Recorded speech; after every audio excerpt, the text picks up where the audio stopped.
सारा प्रणाम।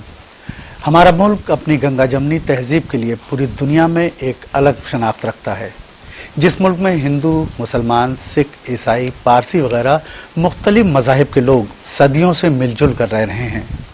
सबका अलग अलग कल्चर है, ज़बानें हैं। जिस देश की फ़ज़ाओं में अल्लाह अकबर की आवाज़ के साथ मंदिरों और कलीसाओं की घंटियों की खनक भी सुनाई दे, जहां इल्म और रूहानियत का पैगाम देने के लिए आदि वेदों के श्लोक, गुरबानी और क़िरात कौल की बाज़गश सुनाई दे, तसव्वुर कीजिए उस मुल्क का सकाफती मंजर यानी कल्चरल फिजा कितनी सतरंगी और दिलफरेब होगी। बेशक इल्म और रंगारंग कल्चर की कदीम और मजबूत रवायत को मलहूज रखना भी बहुत जरूरी है, ताकि हम अपनी आने वाली नस्लों तक इस विरासत को सही तरीके से पहुंचा सकें। मुल्क की राजधानी दिल्ली में इंदिरा गांधी राष्ट्रीय कला केंद्र यानी Indira Gandhi national centre for arts इस काम को अंजाम दे रहा है। यहाँ एक शोभा है, जंपदा संपदा। आज उसकी सरबराह डॉक्टर मौली कौशल हमारे साथ मौजूद हैं। आपको बता दें, डॉक्टर मौली कौशल ने जवाहरलाल नेहरू यूनिवर्सिटी से रूसी जबान में एमए किया, फिर रूस में मॉस्को स्टेट यूनिवर्सिटी से पंजाबी और रूस की फोकलोर पर पीएचडी की डिग्री हासिल की।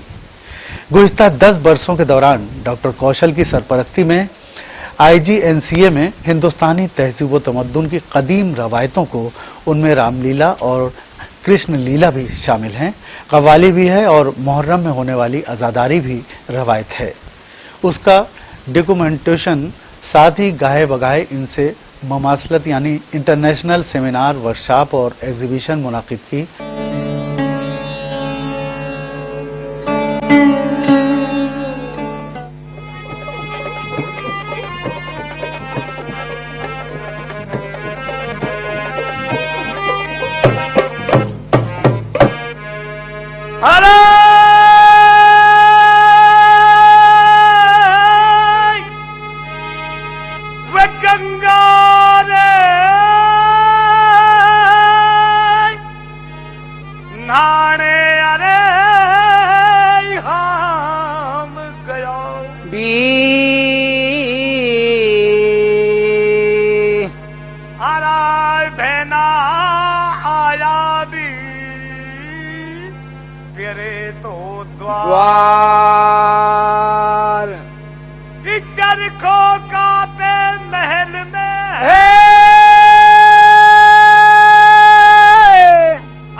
বিসর্জন দিয়েছি, 7টি পুত্র জলে বিসর্জন দিয়েছি।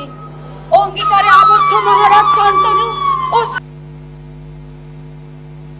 সিক্ত চোখে আমার দিকে চেয়ে ভেবেছেন, মা হয়ে আমি রাক্ষসী না পিশাচী। রানী হয়েও আমি বলতে পারিনি 20 বছর আগে কি প্রতিজ্ঞা করেছিলাম। কে কে কাঁদে? স্বামী?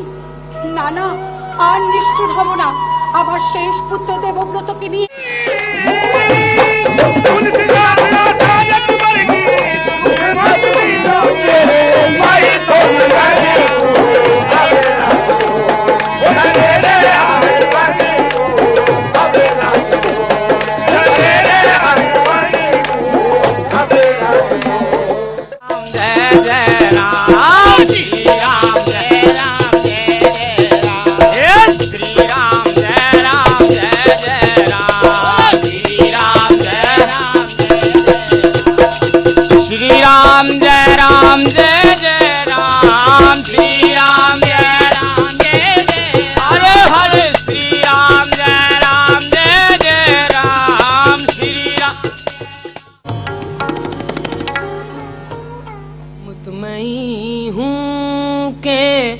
मेरा दिल है ठिकाना तेरा, आसमां तेरा, ज़मीं तेरी, ज़माना तेरा। तो आइए नाजरीन उनसे गुफ्तगू का सिलसिला शुरू करते हैं। डॉक्टर मौलिया, आपका इस आलमी सहारा के इस खास प्रोग्राम में आपका इस्तकबाल है, खैर मकदम है। सबसे पहले मैं चाहता हूं कि आप अपने बारे में, अपने खानदान के बारे में, अपने जो आपका हवाला है उसके बारे में थोड़ी सी गुफ्तगू कर लें, फिर उसके बाद हम आपसे आपके मिशन के बारे में गुफ्तगू करेंगे। मैं उस वक्त JNU में पढ़ रही थी जब मेरा इंटरेस्ट था वो फोकलोर की तरफ जाने लगा। मैं MA में हमें एक थीसिस करना पड़ता है जिसको कि मैंने फोकलोर के ऊपर उसको लिया। उन दिनों में लेवी स्ट्रॉस, प्रॉप, ये कुछ स्कॉलर्स इंटरनेशनल थे जिनका बहुत नाम था और इन्हीं के मॉडल्स को लेके जो है फोकलोर पे पढ़ाई जो थी वो की जाती थी और थीसिस लिखी जाती थी। तो जाहिर है कि मैं भी इन लोगों की तरफ झुकी और मैंने अपना लोक कथाओं के ऊपर अपना MA का थीसिस जो था वो जमा किया। और उसके बाद जो है मैं बहुत ज्यादा इंडियन कल्चर की तरफ जो था मेरा इंटरेस्ट होता गया और उसी को लेके मैं मॉस्को स्टेट यूनिवर्सिटी में गई।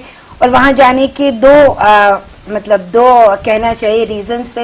एक तो ये कि सोवियत यूनियन जिसको तब कहते थे और उस आइडियोलॉजी में जो है फोकलोर को बहुत ज्यादा अहमियत दी गई थी, क्योंकि फोकलोर को एक छोटे तबके के प्रोलेटारिएट, गांव में ग्रामीण लोगों के साथ जो है जोड़ा जाता था। और उस वक्त जो एक मेथोडोलॉजी थी इस फोकलोर को स्टडी करने की, फोक कल्चर को, वो भी बहुत जो है स्ट्रांग थी सोवियत यूनियन में। तो ये दो वजह थी कि मैंने वहां जाके जो जमाने मुझे याद पड़ रहा काफी दिन से पहले कि हिंदू सोवियत दोस्ती का बड़ा यहाँ पर चल रहा था। तो हमारा कल्चरल सकाफती आदान प्रदान जिस तरह से उस वक्त बहुत ज्यादा था, तो उसी दौर की बात होगी। तो इस सिलसिले में हम IGNCA जो आपके इंस्टीट्यूशन है उसके बारे में, उसके मकासद के बारे में, उसके बारे में जानना चाहते हैं। हमारे नाजरीन को आप बताएं कि उसके मकासद क्या हैं। Indira Gandhi national centre for the arts की जो उसको वैसे आर्ट्स को लेके थोड़ा सा लोगों में कंफ्यूजन होता है कि शायद यहाँ पर सिर्फ डांस, सॉन्ग, ड्रामा इसको लेके जो है काम होता होगा। एक ये रिसर्च इंस्टीट्यूट है और इसमें जो कला है उसको लेके, जो आर्ट्स है उसके पीछे क्या नॉलेज है, फंडामेंटल नॉलेज क्या है और वो हमारी जो सोसाइटी में किस तरह से जो है आर्ट का एक रोल रहता है। और उसमें आर्ट्स जो है वो हमारी पूरी की पूरी हेरिटेज से जुड़ा हुआ है, पूरे नॉलेज सिस्टम से जुड़ा हुआ है। उसमें आप देखेंगे कि हीलिंग प्रैक्टिसेस भी हैं, रिचुअल्स भी हैं। तो इन सब, और जो डांस या सॉन्ग जिसको हम फोक हेरिटेज से जोड़ के देखते हैं, तो वो बिल्कुल हमारी विजडम ट्रेडिशन से जुड़ा हुआ है। वो हमारे एग्रीकल्चर साइकिल से अलग नहीं है, फेस्टिवल कैलेंडर से अलग नहीं है। तो एक जो पूरी पहचान जिसको कहना चाहिए कि इंडियन आइडेंटिटी की या इंडियन कल्चर्स की जो डेवलप होती है, उसकी जो समझ है और जहां जहां पर वो उभर के सामने आती है, उसके बारे में जो रिसर्च है वो Indira Gandhi national centre for the arts में होती है। तो इसको लेके उसमें अलग अलग जो है डिपार्टमेंट्स भी बने हुए हैं। और एक हमारा एक डिपार्टमेंट है कलाकोश जैसे, तो वो जितनी भी टेक्सचुअल ट्रेडिशन है, जो लिखी गई ट्रेडिशन है, चाहे वो मैन्युस्क्रिप्ट में है या प्रिंट फॉर्म में है, चाहे वो पर्शियन से है, जितना भी लिटरेचर है, और कॉन्टेम्परेरी लिटरेचर से ही नहीं है, मतलब आपने वेद की बात शुरू की थी, तो वेद से लेके और पर्शियन मैन्युस्क्रिप्ट से लेके संस्कृत मैन्युस्क्रिप्ट, ये इनके ऊपर जो है वहां पर शोध का कार्य चलता है। और एक विभाग जो जिस डिपार्टमेंट से मैं हूँ, जिसको कि जनपद संपदा कहते हैं, वो जनपद संपदा क्या है, इसके बारे में भी। जनपद संपदा जो है वो जो कि मुंह से बोले जाने वाली है, जो हमारी जो लोकल है, जो हम आमने सामने बैठ के जो तहजीब हमारी है और जो करते हैं, जो गाना गाते हैं या जो खेतों में हल चलाते हैं, वो सब फॉर्म्स जो है, यहाँ तक कि ट्रांस जैसे ले लीजिए, जो बिल्कुल कहते हैं कि मस्त होके जो उसमें ट्रांस में चले जाएं, वो हो, चाहे वो होली के गीतों, अभी अभी होली गई है तो उसका फाग खेला जाता है, चैता चैती, ये सब उसकी साथ जो है जितना भी जुड़ा हुआ है जीवन उसके साथ, उस जीवन शैली के ऊपर जो है ये डिपार्टमेंट काम करता है। मौजूद नाजरीन, बहुत खूबसूरत गुफ्तगू चल रही है डॉक्टर मौली कौशल साहिबा से, जो हमारे बीच इस स्टूडियो में मौजूद हैं। हम लेते हैं एक छोटा सा ब्रेक और ब्रेक के बाद हाजिर होते हैं और डॉक्टर मौली कौशल से और गुफ्तगू करते हैं कुछ फोक के बारे में, सोवियत यूनियन और हिंदुस्तान की तहजीबी सकाफत के बारे में। आप देखते रहिए आलमी सहारा।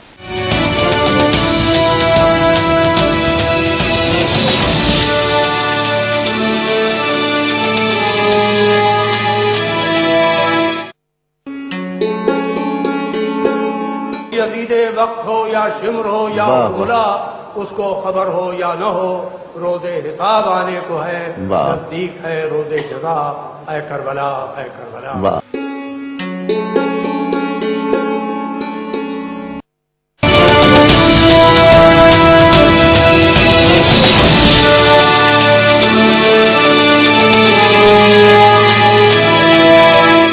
ब्रेक के बाद आपका खैर मकदम है। हम मेरा जहां प्रोग्राम के तहत इस वक्त मुलाकात कर रहे हैं डॉक्टर मौली कौशल साहिबा से और उनके तख्लीकी और तहकीकी सफर के बारे में।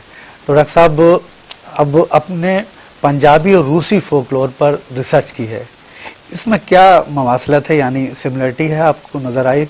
दुनिया की फोकलोर की अगर कंपेरेटिव स्टडी की जाए तो उसमें कॉमन फैक्टर्स क्या होंगे? जवाब तो बेशक अलग अलग होती है, लेकिन हम आपकी ज़बान से सुनना चाहते हैं कि इसमें क्या मवासलत होती है। हाँ, मुझे लगता है कि जितनी भी आप ये जो फोक जो टेल्स हैं या जितने भी ये गीत हैं, जो संगीत है, इसको लें तो जो सबसे इम्पोर्टेंट सिग्निफिकेंट जो उसका एलिमेंट है वो उसका ह्यूमनिज्म है। और उसके अंदर एक ऐसा वर्ल्ड व्यू है जो हमें अपने नेचर से जोड़ के रखता है। उसमें मैन नेचर जो रिलेशनशिप है वो बहुत ही आपस में गुथा हुआ है और इंसान जो है अपने आप को उस नेचर से अलग रख के नहीं जोड़ता। तो आजकल का अगर हम देखते हैं, आजकल का जो तकनीकी एक माहौल है उसमें जो नेचर है उसे सिर्फ एक इस्तेमाल करने वाली एक चीज के रूप में जो है हम पेश करते हैं और कंज्यूमर हम लोग जो है कंज्यूम करने वाली एक सोसाइटी हो गए हैं।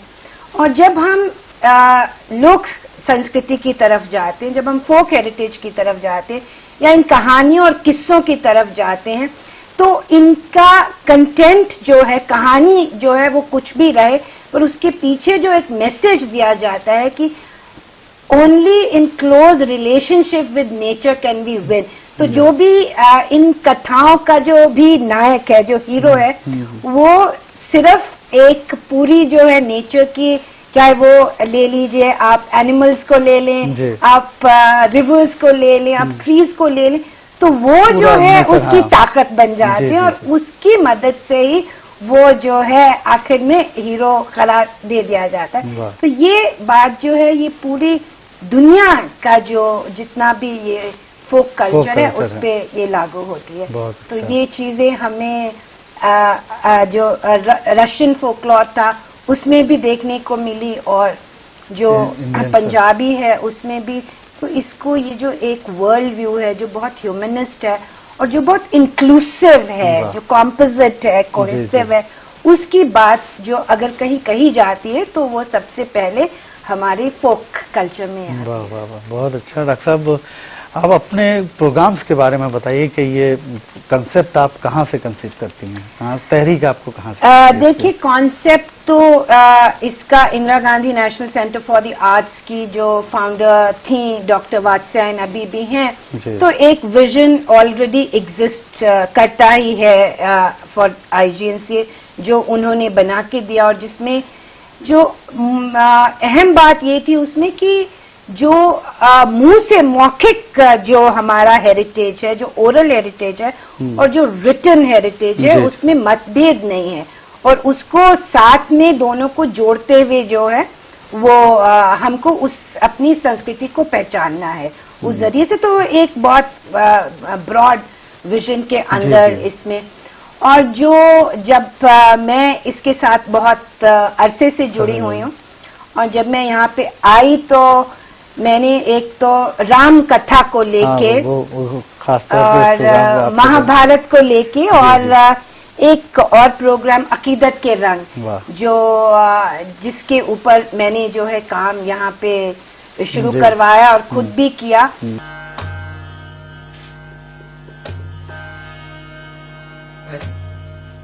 काबर सांसते कई काबर मुंह फुलो बैठे है, कौन तो लगा किस कौन तोला गाड़ी दिस मोला बता, जौन तोला गाड़ी दे हो ही ते फिर मुड़ी ला कलम कर दे। राम के राज तिलक हो ये है और ते मुंह फुलोए बैठे है। अरे ये अच्छा बात नो है भाई। मां आज ते जौन मांग दे मैं तौन दे, राजी खुशी से मां मां।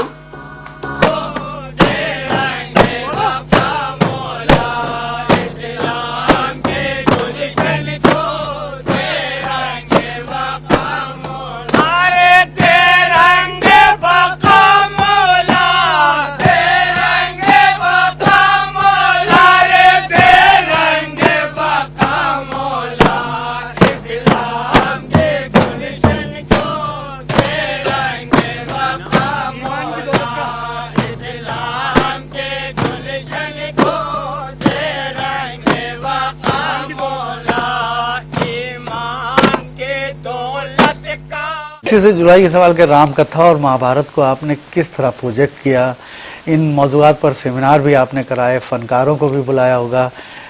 सुना है आपने वृंदावन का मथुरा बाजार या क्या गली सजाई थी, ब्रज के है ना, होली खेली गई, तो ब्रज के इस तरह के पकवान बाजार में और सब पूरा आपने किस तरह उसके पूरा, मैं चाहता हूँ कि तफसील से उसके बारे में बताइए। हाँ जरूर। तो आपकी शिनाख्त भी है एक तरह से, आपको उसी हवाले से जानना जाता है खास तौर से। तो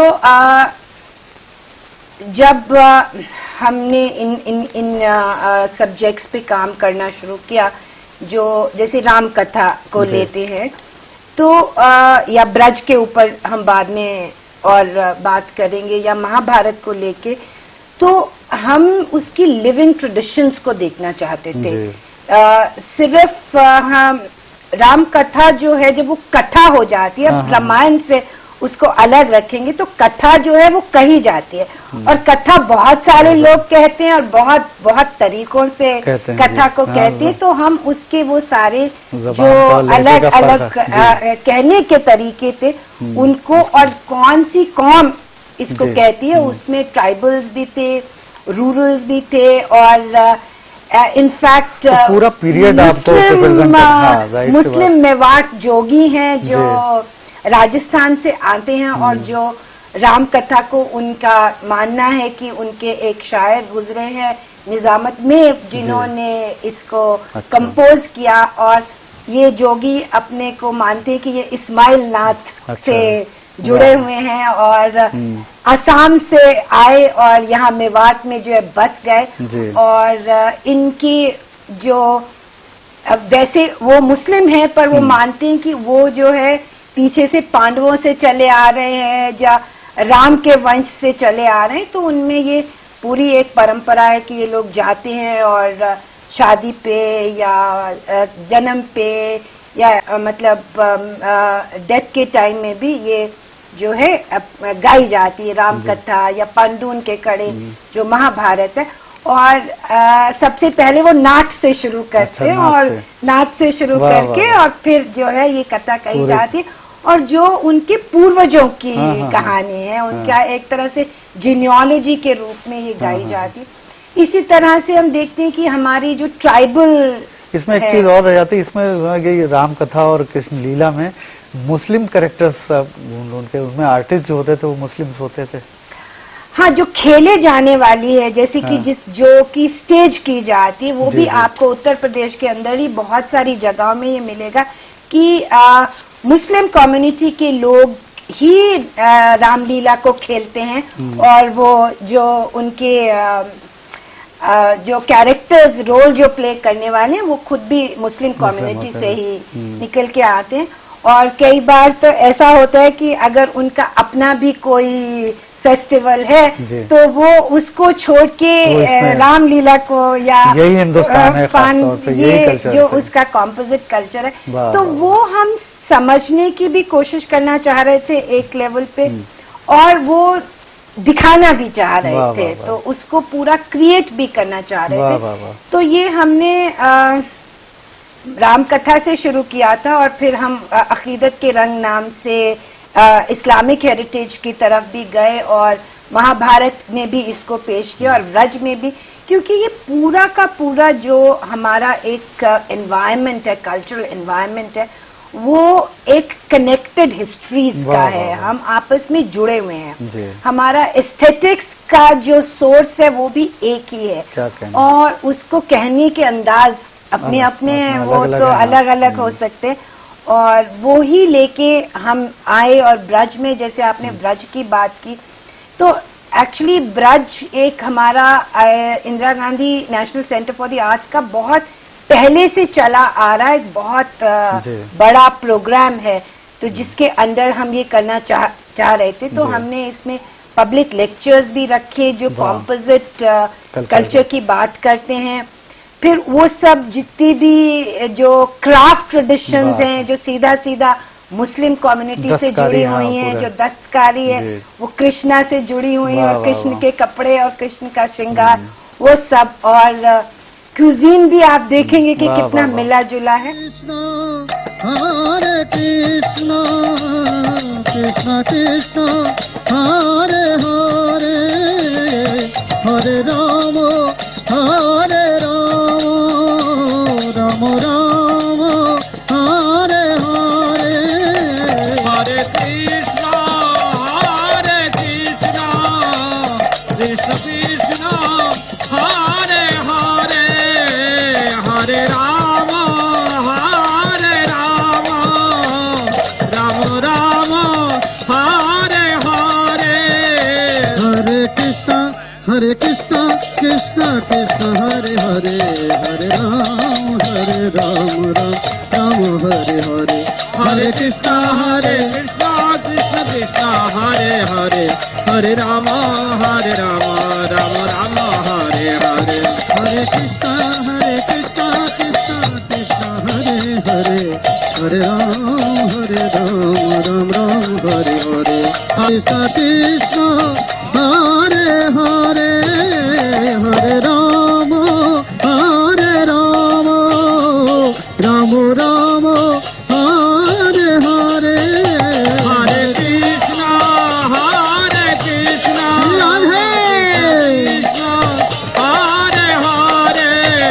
हरे राम राम राम हरे हरे हरे कृष्णा डॉक्टर मौलिक कौशल साहिबा से गुफ्तगू बहुत दिलचस्प हो गई, बहुत मालूमाती गुफ्तगू हो रही है, बहुत सी चीज़ें ऐसे हमारे कल्चर से जुड़ी, हमारी रवायत से जुड़ी हुई हैं, उस पर हम लोग गुफ्तगू कर रहे हैं। हम लेते हैं एक छोटा सा ब्रेक और फौरन हाजिर होते हैं और डॉक्टर मौलिक कौशल से एक बार फिर हम इसी कल्चर पे और इसी के बारे में बात करेंगे। आप देखते रहिए आलमी सहारा।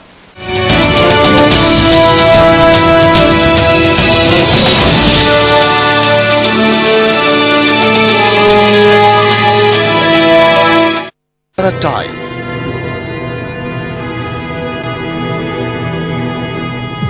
A weekly news magazine. Sahara Time. Now on stamps.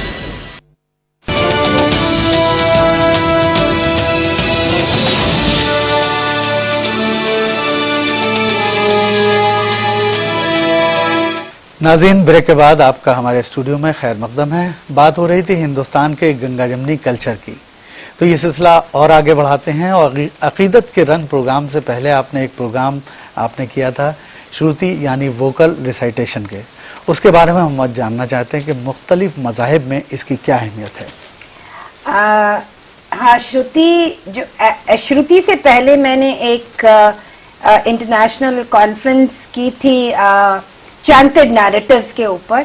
और उस दौरान जो है मुझे बहुत सी कम्युनिटीज के जो गाए जाने वाले एपिक्स हैं, बैलेड्स हैं या सेक्रेड चैंट्स हैं, हिम्स हैं, इसके बारे में जो है बहुत सारी जानकारी मिली। और उसके बाद जो है मैं एक उस प्रोसेस को कि श्रुति का मतलब है जो सुना गया है। अच्छा। तो the sacred word that has been heard is shruti. तो वेदों को जैसे श्रुति माना गया है। और जब प्रॉफिट के कानों में वो जो पहली आवाज जो रेवलेशन हुई और वो भी जो है उसे श्रुति कहा जाएगा, जो रिवील्ड नॉलेज है, जो heard from that divine source की जो नॉलेज है। तो वो श्रुति जो थी उस प्रोसेस को, उस सेक्रेड वर्ड को कैप्चर करने का एक हमारा कहना चाहिए हमारी एक कोशिश थी। अकीदत के रंग बहुत मकबूल हुआ था और आपने शायद कई सेमिनार भी इस पर मुनक़िद किए मुल्क के अलग अलग हिस्सों में। मुहर्रम के दिनों में होने वाली अज़ादारी और खानकाहों में होने वाली कव्वाली की रिवायत पर भी। तो कैसे ये ख्याल आपके जहन में आया, किस तरह से आपने वही आजादारी से जब हम शुरू हुए तो उसके बाद सोचा कि बहुत जरूरी है कि इसकी, क्योंकि ज्यादातर जैसे भी इस्लामिक परफॉर्मेटिव ट्रेडिशन की बात होती है तो लोग कवाली और सूफी तक आके रुक जाते हैं। और जब आजादारी के दौरान हमें पता चला कि एक्चुअली इतनी सारी परफॉर्मेटिव ट्रेडिशंस हैं, दुआ की, सलाम की, मिलाद की, तो हम, और उसमें से ये भी था कि बहुत सारी ये जो ट्रेडिशंस हैं ये डोमेस्टिक स्फीयर में थी और ये एक औरतों की दवा जो थी, औरतों ने इसको आगे बढ़ाया, जैसे मिलाद हुआ घर के अंदर। तो हम वो सब जो है जानना भी चाहते थे, लोगों तक पहुंचाना भी चाहते थे। और इसके अलावा हम इस कल्चरल हेरिटेज को ये भी दिखाना चाहते थे कि इंडियन जब कल्चर्स या इंडियन हेरिटेज की बात होती है तो ये जो परफॉर्मेटिव ट्रेडिशंस हैं ये अपना एक जो है इनका एक अपना खास दायरा है, एक सिग्निफिकेंस है इनका। डॉक्टर साहब, आपने अकीदत के रंग पर आपने एक नुमाइश भी लगाई थी, उसके बारे में भी बताइए थोड़ा सा। हाँ, तो हम जैसे कि अभी हम लोग बात ही कर रहे थे कि जो भी हमारी जो एक हेरिटेज है या जो हमारा फोकलॉर है, फोक कल्चर है, वो एक पूरे एनवायरनमेंट से जुड़ा हुआ है।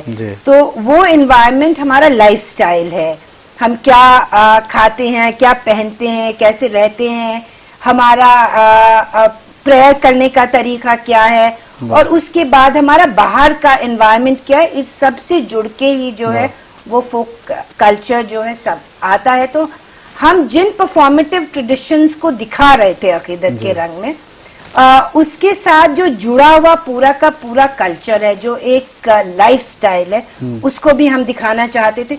और फिर परफॉर्मेटिव ट्रेडिशंस के अलावा हमारे आर्किटेक्चर जो है वो भी हमारे कॉम्पोजिट कल्चर का बहुत बड़ा हिस्सा है। तो हम चाहते थे कि वो आर्किटेक्चरल जो सिग्निफिकेंस है वो भी उभर के आ जाए और जो एक लाइफस्टाइल है पूरा का पूरा, लखनऊ की जो तहजीब है वो भी सामने आए। तो इन कैलीग्राफी, क्योंकि बहुत सारे डायमेंशंस हैं ट्रेडिशन के, और वो सब लेके, और हमने कॉन्टेम्प्ररी कुछ परफॉर्मेंसेस भी ली, तो ये सब लेके हम उसको आए।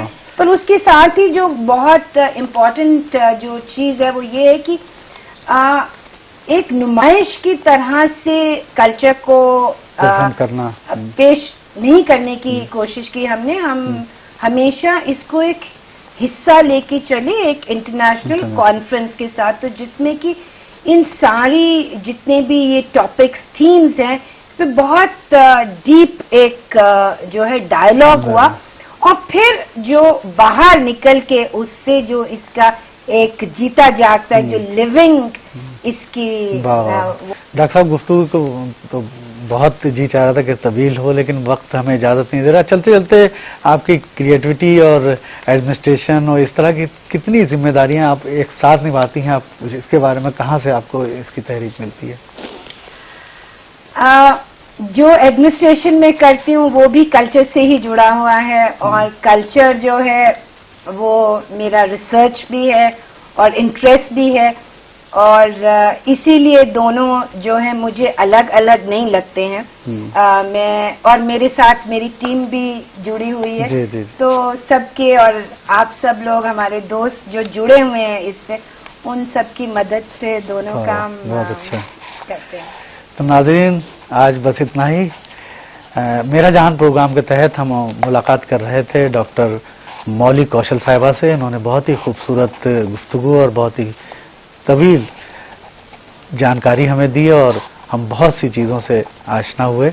हम आपसे और अपनी इस खास मेहमान से रुखसत लेते हैं और उम्मीद करते हैं अगले हफ्ते हम एक नई शख्सियत से मेरा जहान प्रोग्राम के तहत मुलाकात करेंगे। तब तक के लिए हमें इजाज़त दीजिए। सारा प्रणाम।